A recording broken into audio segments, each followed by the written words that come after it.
नमस्कार, बहुत स्वागत है आपका। हिंदी खबर देख रहे हैं आप और मैं हूं आपके साथ श्वेता दीक्षित। सीधे आपको लोकसभा और विधानसभा लिए चलेंगे जहां कार्रवाई शुरू हो चुकी है। क्या कुछ वहां पर चल रहा है, एक बार नजर डालिए।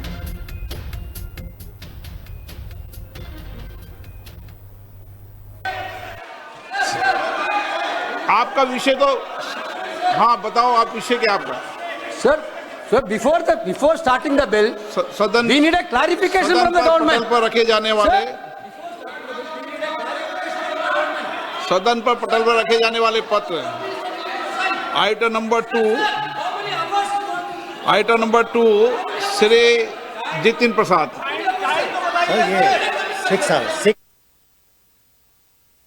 अध्यक्ष महोदय, टाइम घंटे 1 मिनट। संसदीय कार्य मंत्री जी, आप बैठकर आपस में चर्चा कर लेना। मैंने आप सुनिए ना, ऐसे नहीं होता है। मैंने व्यवस्था 6 घंटे की दी थी। दोनों दल और सब दल मिलकर अभी शुरू होने के 1 घंटे बाद आपस में चर्चा करके और मुझे बता देना। मैंने व्यवस्था पहले 6 घंटे की दी थी, पर संसदीय कार्य मंत्री आप बैठकर चर्चा कर लेना। एक मिनट वेणु जी, 1 मिनट। वेणु जी, 1 मिनट।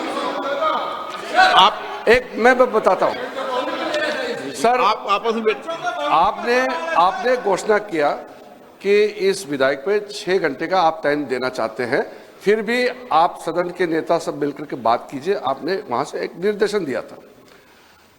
फिर मैंने सब पार्टी के नेताओं से बातचीत किया। आज कांग्रेस के चीफ विप और समाजवादी के हमें चीफ विप और डीएमके के, उसके बाद में एसपी शरद पवार जी का एनसीपी पार्टी, सबसे हमने बात किया। तो सबने कहा कि ठीक है, 6 घंटे को हम 2 घंटे बढ़ा करके 8 घंटे हम चर्चा करेंगे। ये एग्रीमेंट हुआ, सब थे हम लोग। फिर उसके बाद नहीं, फिर अभी मैंने एक मिनट मणिकम टेगोर, आप मणिकम टेगोर को बुला लीजिए, आपका चीफ विप है। गृह संसदीय कार्य मंत्री झूठ नहीं बोलते। यहाँ मणिकम टेगोर था, उनसे बात करके आए थे। और मैं बुलाओ मणिकम टेगोर को। हाँ, मेरे को आपने कहा, मुझे आपने कहा, मैंने आपको कहा, मैंने संसदीय कार्य मंत्री। नहीं, ठीक है, मैं सदन में कहता हूं वेणुगोपाल जी, अगर आप 2 घंटा एक्स्ट्रा चाहिए, सरकार कोई आपत्ति नहीं रखता है। एक बार मिलकर के तय कर लेंगे।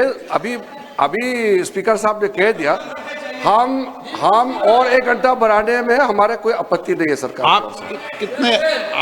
आप बता दे कितने घंटे की बात करना चाहते हैं? नहीं, इसलिए मैंने क्रमवार बोला। पहले आपने 6 घंटे बोला, फिर बाद में 8 घंटे बोला।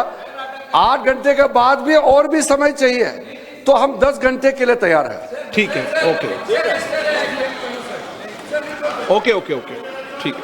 चलिए, प्लीज बैठ जाइए। अब व्यवस्था जम गई। जब बीएससी नहीं होती तो सदन का सेंस लिया जाता है, इसलिए सदन का सेंस बन गया है। ठीक है, आगे बढ़े। सभा पटल पर रखे जाने वाले पत्र, आइटम नंबर 2 जितिन प्रसाद जी। अध्यक्ष महोदय, मैं आपकी अनुमति से आज की संशोधित कार्यसूची में क्रम संख्या 2 पर मेरे नाम के समक्ष उल्लेखित पत्रों को सदन के पटल पर रखता हूं। Item number 3 Shri Ramnath Thakur. मैं अध्यक्ष महोदय, मैं आपकी अनुमति से आज की पुनरीक्षित कार्यसूची में क्रम संख्या 3 पर अपने नाम के समक्ष दर्ज पत्र सभा पटल पर रखता हूं। Item number 4 Shri Nityanand Rai. अर्जुन मेघवाल जी।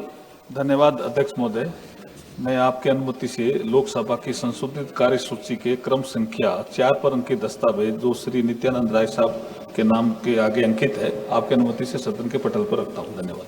Item number 5 Shri SP Singh Baghel.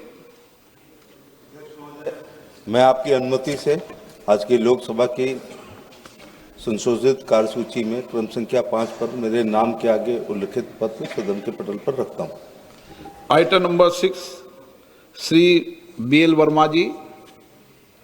आदरणीय अध्यक्ष महोदय, मैं आपकी अनुमति से आज लोकसभा की संशोधित कार्यसूची में क्रम संख्या 6 पर अपने नाम के सम्मुख अंकित पत्र सभा पटल पर रखता हूं। Item number 7 Shri Bandi Sanjay Kumar. मैं आज की पुण्यश्री कार्यसूची में क्रम संख्या 7 पर मेरा नाम के सम्मुख लिखित दस्तावेज सभापति पर रखता हूं। Item number 8 Shri Pabitra Margherita ji. So, with your permission, I rise to lay on the table of the House paper mentioned against my name at serial number 8 of the Ministry of Textiles as per today's revised list of business. Item number 9 Shrimati के कनीमोजी। आप सदन के पटल नहीं, श्री राव राजेंद्र सिंह जी। चलिए कोई बात नहीं, हो जाता है। आइटम नंबर 10 आप रखना चाहते हैं? अच्छा राव साहब रख दें। आदरणीय अध्यक्ष राव साहब रख लें, कोई बात नहीं। आदरणीय अध्यक्ष महोदय, मैं आज की कार्यसूची में अपने नाम के समक्ष यथा सूचीबद्ध उपभोक्ता मामले, खाद्य और सार्वजनिक वितरण संबंधी स्थायी समिति के 17वें और 18वें प्रतिवेदन की एक प्रति हिंदी तथा अंग्रेजी संस्करण प्रस्तुत करता हूं। Item number 10 Shri Jitin Prasada ji. Respected sir, with your kind permission, I make a statement regarding the status of implementation of the recommendations contained in the 195th report of the Standing Committee on Commerce on demand for grants 26-27, demand number 10, pertaining to the Department of Commerce, Ministry of Commerce and Industry. Item number 11 Shri Ramnath Thakur ji. माननीय अध्यक्ष जी महोदय, मैं आपकी अनुमति से आज की कार्यसूची क्रम संख्या 11(1) में वर्णित कृषि एवं किसान कल्याण विभाग On behalf of my senior colleague Shri Jagat Prakash Nadda ji, I rise to move that in pursuance of Section 4G, read with Section 6(3) of the All India Institute of Medical Sciences Act 1956, the members of this House do proceed to elect, in such manner as the Speaker may direct, one member from amongst themselves to serve as the member of the All India Institute of Medical Sciences Guwahati, Vice Shri Pradyut Bordoloi, resignation from Lok Sabha with effect from 20th March 2026, subject to the other provisions of the said Act. Thank you. प्रश्न है कि माननीय मंत्री द्वारा प्रस्तुत प्रस्ताव को स्वीकृत किया जाए। जो सदस्य प्रस्ताव के पक्ष में हाँ गए हैं, जो सदस्य प्रस्ताव के विपक्ष में ना गए हैं, मेरे विचार में निर्णय हाँ वालों के पक्ष में, हाँ वालों के पक्ष में प्रस्ताव स्वीकृत हुआ। माननीय सदस्यगण, जिन्हें आज नियम 377 के अधीन मामले उठाने की अनुमति प्रदान की गई, वे व्यक्तिगत रूप से अपने अनुमोदित पाठ को सदन पटल पर रख सकते हैं। आइटम नंबर 14 लोक परीक्षा अनुचित साधन निवारण संशोधन विधेयक 2026। माननीय मंत्री जी कुछ रखना चाहते हैं? 1 मिनट में बोल लूँ, 1 मिनट। माननीय मंत्री जी 1 मिनट। माननीय सदस्यगण, आज का दिन हम सब के लिए महत्वपूर्ण है, जब सत्ता पक्ष और प्रतिपक्ष दोनों इस विधेयक की चर्चा के लिए सहमत हुए।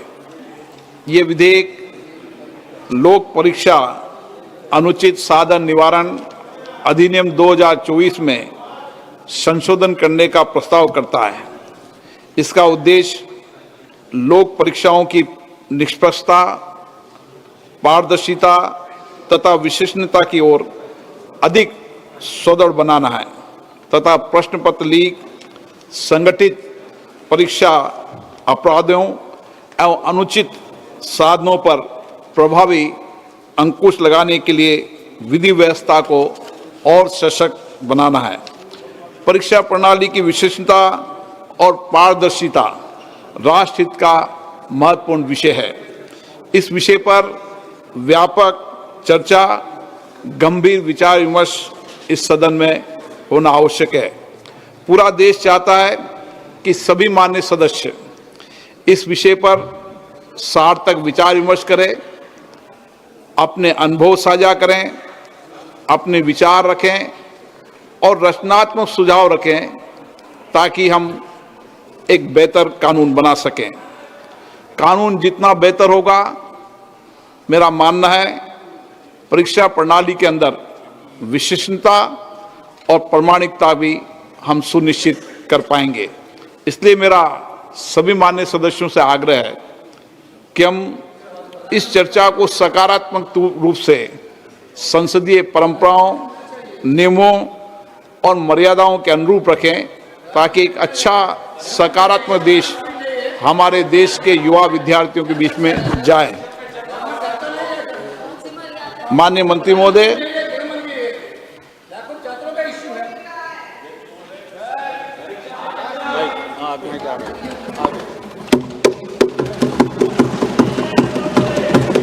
अध्यक्ष महोदय, मैं प्रस्ताव करता हूं कि लोक परीक्षा अनुचित साधन निवारण संशोधक विधेयक 2026 पर विचार किया जाए। Speaker sir, this bill which was introduced yesterday is in fact an amendment to the earlier bill, Public Examinations Prevention of Unfair Means Act 2024, which was also brought by this government, and not only brought, it was perhaps the first of its kind in the history of independent India.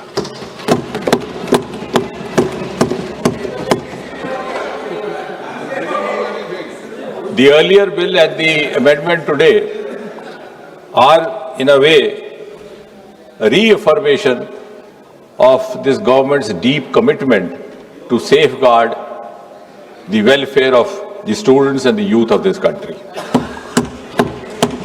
And at the same time, it is also a reiteration of Prime Minister Modi ji's resolve not to allow anyone to compromise with the future of the children of Mother India.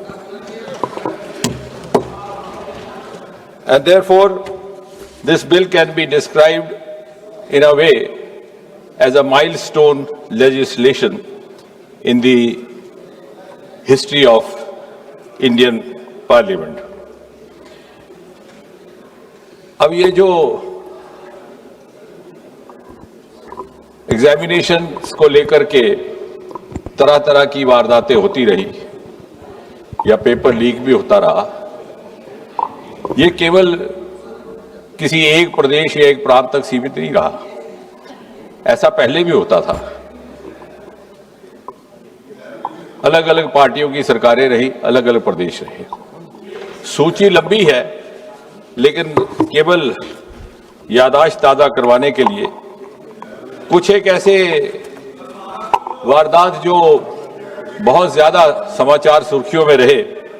2019 में railway recruitment board का examination, वो भी इन्हीं कारणों से, लेकिन शायद उस समय उस तरह की कार्रवाई नहीं की गई जिस तरह की अब प्रस्तावित की जा रही है। 2011 में all India engineering entrance examination 2009 में हो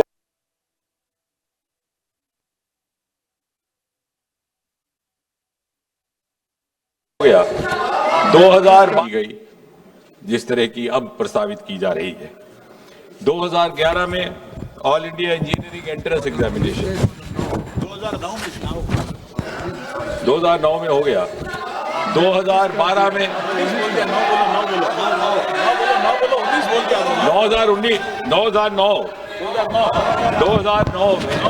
2009 railway recruitment board 2011 I'll go on and on, the list is very long then. 2011 All India Engineering Entrance Examination, 2012 AIMS New Delhi Entrance Paper Leak, 2013 Maharashtra Secondary Certificate Examination. So if I go on and on, then I will not be able to talk about the bill as such, but the list is okay. 2010, okay, if that satisfies, oh, if that satisfies you, you are welcome. You are welcome. You are welcome. 2010 B.Ed entrance examination, Uttar Pradesh. 2012 Tamil Nadu Public Service Commission. I can go on till you are satiated. 2009 West Bengal Joint Entrance Exam. So therefore, it was realized by this government that we need to have an exclusive legislation. उसी पर आ रहे हैं. I am following a chronology. Unfortunately, the chronology starts from the earlier times. और इसलिए ये सोचा गया कि ओवरऑल पब्लिक एग्जामिनेशंस को लेकर के एक व्यापक सामूहिक व्यवस्था विधेयक लाया जाए. भारत सरकार में 4 प्रमुख रिक्रूटमेंट एजेंसीज हैं, जैसा कि हम सब जानते हैं, UPSC, staff selection commission, railway recruitment board और इंस्टीट्यूट ऑफ बैंकिंग पर्सोनल. और इसी तरह से हायर एजुकेशन एडमिशन्स के लिए नेशनल टेस्टिंग एजेंसी, उसका गठन भी 2017 में किया गया था इसी सरकार द्वारा. अब आप कह रहे हैं कि डेट्स क्यों बता रहा है? वो इसलिए कि 2092 में 1992 first time there was a recommendation made to the government of India, then headed by the Congress party, that there should be a common testing national agency. It was 1992. Then in 2010, during UPA rule, there was again a committee which suggested, I don't know why this was not given due consideration, for whatever reasons and for whatever interest. So I think you must compliment Prime Minister Modi and this government. It has finished an unfinished task which you should have accomplished.